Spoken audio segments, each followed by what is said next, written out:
it's still by committee, do you think? Absolutely. Yeah. Absolutely. Who's going to start? That's a mystery. Okay. You will see. But no, I feel good about the guys that we've selected to be our travel squad guys, to rotate. I like to call it a starting rotation. Just because you take snap one doesn't mean that you're gonna get the most plays in the game. We're gonna truly play hot hand. Whoever's hot, whoever's controlling the game, changing pace-wise, then we're gonna roll with. You know what I'm saying? How has AJ Newberry, throughout camp been able to separate himself a little bit to where he's, in the mix, especially if somebody were to get hurt? Yeah, no doubt. AJ, he's a very self-motivated young man.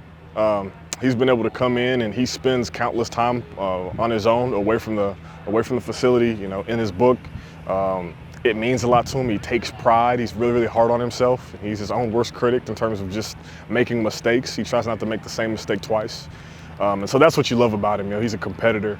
That's how he's been able to separate himself, because he's made the little things very, very important to him. And he goes back and he writes notes and he studies those and tries to get better at it the next day. It seems like you have a lot of running backs that have very different strengths. So how does that kind of help when you're trying to use that running back by committee approach? Change of pace. Change of pace. So you heard me say it a little bit ago.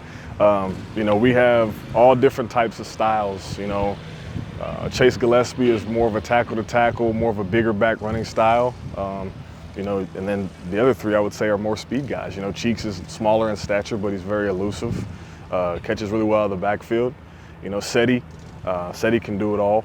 Seti's an every down back as well. His pass protection has gotten tremendously better since he showed up here in January as a mid-year transfer.